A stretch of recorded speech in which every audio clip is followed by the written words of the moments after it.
कौन होगा कांग्रेस का अगला उत्तराधिकारी? क्या राहुल गांधी के वारिस सामने आ गए हैं? क्या राहुल गांधी ने इस बात का संकेत भी दे दिया है कि राहुल गांधी के बाद कांग्रेस की कमान कौन संभालने वाला है?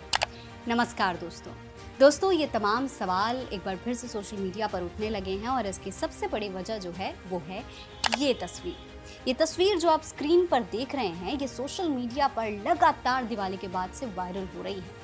दोस्तों, इस तस्वीर में आपको राहुल गांधी के साथ में ये लड़का नजर आ रहा होगा। करीब 24-25 साल की उम्र लग रही है और देखने में ये थोड़े राहुल गांधी जैसे ही लग रहे हैं। उन्हीं की तरह कुर्ता पजामा पहना है, उन्हीं वाला अंदाज है, उन्हीं की तरह नज़र आ रहे हैं, मुस्कुरा रहे हैं। तो दोस्तों, ये तस्वीर सोशल मीडिया पर वायरल हो रही है और लोग राहुल गांधी के साथ साथ इनके बारे में भी बात कर रहे हैं। अब ये बताइए कि क्या आप इन्हें पहचाने? अगर पहचान गए हैं तो कमेंट सेक्शन में लिख कर बताइए, और अगर नहीं पहचाने हैं तो वीडियो को पूरा ज़रूर देखिए, क्योंकि आगे इनके बारे में हम आपको बताने वाले हैं और बताने वाले हैं कि कांग्रेस का इनसे क्या कनेक्शन है और कांग्रेस का अगला उत्तराधिकारी कौन होगा। राहुल गांधी के बाद कांग्रेस किसके हाथों में जाएगी?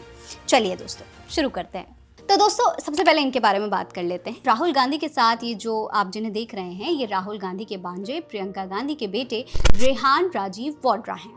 दोस्तों, रेहान राजीव वाड्रा राहुल गांधी के भांजे हैं और आजकल सोशल मीडिया पर छाए हुए हैं, क्योंकि दिवाली के दिन राहुल गांधी ने एक वीडियो जारी किया था। इस वीडियो में राहुल गांधी के साथ रेहान दिखाई दे रहे थे और मामा भांजे की ये जोड़ी काफ़ी अच्छी, काफ़ी लोगों को पसंद आ रही थी। लोग इसके बारे में चर्चा कर रहे थे। क्योंकि राहुल गांधी इस वीडियो में जब लोगों से मिलने गए, जब दिवाली में काम करने वाले श्रमिकों से मिलने गए, पेंटर्स से मिलने गए, दिए बनाने वाले लोगों से मिलने गए, तो हर जगह उनके साथ में रेहान थे और रेहान को जो है राहुल गांधी कई तरीके की बातें समझा रहे थे, लोगों के बारे में समझा रहे थे। ये भी कह रहे थे कि आज वो उनको भारत के बारे में बताएंगे, भारत के बारे में सिखाएंगे।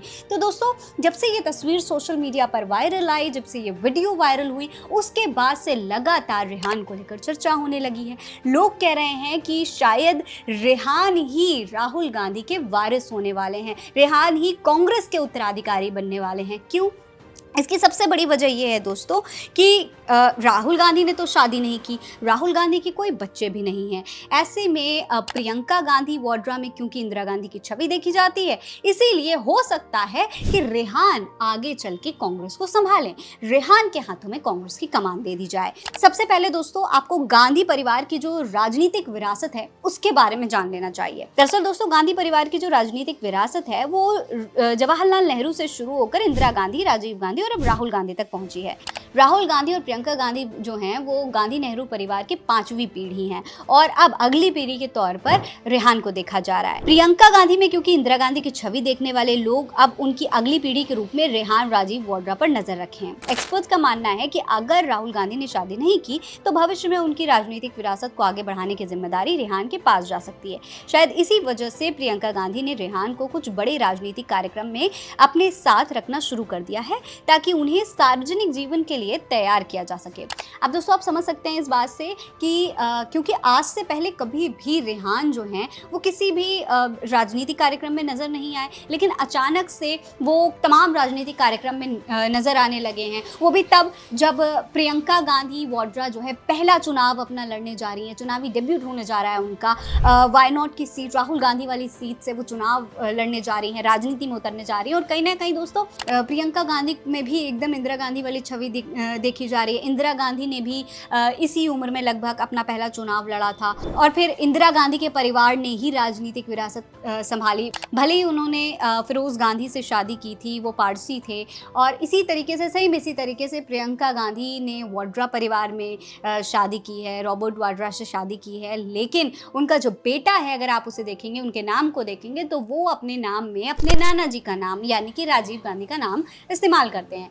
वो रेहान राजीव वाड्रा लिखते हैं। ऐसे में उनको अब गांधी परिवार के उत्तराधिकारी के तौर पर अगर देखा जा रहा है तो इसमें कोई बड़ी बात भी नहीं है, क्योंकि ये भी माना जा रहा है कि शुरुआत से ही राजीव गांधी का नाम अगर इस्तेमाल किया गया है तो कहीं ना कहीं एक संकेत तो दिया गया है कांग्रेस की तरफ से। अब रेहान के बारे में भी आप जान लीजिए। देखिए कितनी समानताएं हैं उनमें, राहुल गांधी में और उनके नाना में। दोस्तों 29 रेहान का जन्म हुआ था और उन्होंने भी दून से ही अपनी स्कूली शिक्षा पूरी की है, जहां से उनके मामा राहुल गांधी और नाना राजीव गांधी भी पढ़ चुके हैं। स्कूल में रहते हुए भी रेहान अपनी छवि के लिए बहुत पॉपुलर थे। हालांकि बहुत कम ही लोग जानते थे कि वो गांधी परिवार का हिस्सा हैं। राजनीति के अलावा रेहान को शूटिंग का भी बहुत शौक है, वाइल्ड लाइफ फोटोग्राफी का भी बहुत शौक है। अगर आप उनके सोशल मीडिया को देखेंगे, सोशल मीडिया प्रोफाइल को देखेंगे, तो वाइल्ड लाइफ से जुड़ी तस्वीरें आपको वहाँ पर देखने को मिल जाएंगी। इसके अलावा वो एक बहुत अच्छे शूटर भी हैं और शूटिंग कॉम्पिटिशन्स में भी भाग लेते रहते हैं। ये भी बहुत बड़ी वजह है कि अब तक जितने भी कांग्रेस के उत्तराधिकारी रहे हैं, चाहे आप राजीव गांधी को ले लीजिए, इंदिरा गांधी को ले लीजिए, राहुल गांधी को ले लीजिए, या फिर आप इनको ले लीजिए, क्या नाम है, रेहान वाड्रा को, तो इन सब में बहुत ही टैलेंट है, बहुत मल्टीटास्किंग है। राहुल गांधी भी ताइक्वांडो जानते हैं, इकोनॉमी से उन्होंने पढ़ाई की है, मल्टीटास्कर है, मल्टी टैलेंटेड। उनकी राजनीति का तरीका भी एकदम अलग होता है। अब तक तो वो वही घिसी पिटी जो सालों से चली आ रही राजनीति थी वो कर रहे थे, लेकिन जब उन्होंने अपनी राजनीति का तरीका बदला तो उनकी पॉपुलैरिटी बदलने लगी। लोग उनको अलग ही तरीके से जननायक वाली इमेज के तौर पर देखने लगे। राहुल गांधी की जितनी इमेज भारतीय जनता पार्टी ने खराब की थी, राहुल ने एक झटके में उसको तोड़ कर रख दिया और 2024 के चुनाव में उन्होंने इसका असर भी दिखा दिया। ठीक उसी तरीके से रेहान को भी देखा जा रहा है कि भाई रेहान भी बहुत टैलेंटेड है, बहुत तरीके की चीज़ें उन्हें आती हैं। एक जन नेता के तौर पर वो अच्छे रह सकते हैं, ऐसा लोगों का मानना है। अब रेहान की राजनीति में कदम रखने के क्या संकेत हैं, जरा इस पर गौर करिएगा। फिलहाल दोस्तों रेहान राजीव वाड्रा की पॉलिटिकल एंट्री को लेकर कयास बहुत ज़्यादा तेज हैं। तमाम तरीके की तुलना राहुल गांधी और रेहान के बीच में की जा रही है, लेकिन रेहान ने अब तक इस पर कोई आधिकारिक बयान नहीं दिया है, ना ही कांग्रेस की तरफ से इस पर कोई भी आधिकारिक बयान दिया गया है। लेकिन उनके हालिया पब्लिक अपीयरेंस से ऐसा माना जा रहा है कि गांधी परिवार उन्हें भविष्य के नेता के रूप में तैयार जरूर कर रहा है। इस तरीके से राहुल के साथ में दिखना, राहुल के साथ में बात करना, जनता के बीच में जाना रेहान को नेता के तौर पर, कांग्रेस के नेता के तौर पर तैयार करने के रूप में देखा जा रहा है। लेकिन अगर देखा जाए दोस्तों तो प्रियंका गांधी के 2 बच्चे हैं।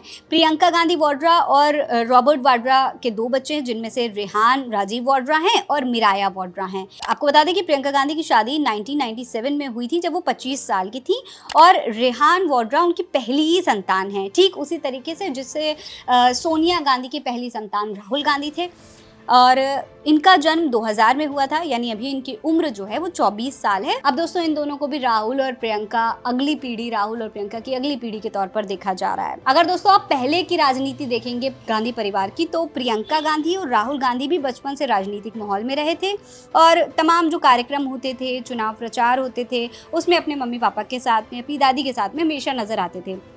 लेकिन रेहान और मियारा अब तक राजनीति से दूर रहे हैं, उन्हें वोटिंग के दौरान देखा जाता है। इसके अलावा बहुत कम ही ऐसा होता है कि वो कभी नजर आ जाएं। राहुल गांधी के नामांकन के दौरान भी कभी कभी प्रियंका गांधी के बच्चे नजर आ जाते हैं। लेकिन रेहान की राजनीति में एंट्री को लेकर चर्चा इसलिए भी तेज है क्योंकि वो अब 24 साल के हो चुके हैं, और राहुल गांधी जिस तरीके से उन्हें देश के बारे में समझा रहे हैं, उससे ये जो कयास हैं और ज़्यादा तेज होने लगे हैं। ऐसे में अब देखना यही है दोस्तों कि क्या होता है आगे। फिलहाल तो लोग राहुल और रेहान की काफ़ी तुलना कर रहे हैं, लेकिन आगे चल के इसको लेकर के कांग्रेस की तरफ से क्या फैसला लिया जाता है, क्योंकि जब ऐसी बातें सामने आती हैं तो पार्टी के अंदर भी अंदर ही अंदर कई तरीके की बातें होने लगती हैं, कई तरीके के रिएक्शंस आने लगते हैं। ऐसे में देखना होगा कि क्या आगे चल के रेहान को कांग्रेस का अगला उत्तराधिकारी घोषित किया जाता है या नहीं। आपको क्या लगता है? अपनी राय हमें कमेंट सेक्शन में लिखकर ज़रूर बताएं। ये खबर आप द खबरदार पर देख रहे हैं। मैं हूं फरहीन अंसारी, साइनिंग ऑफ।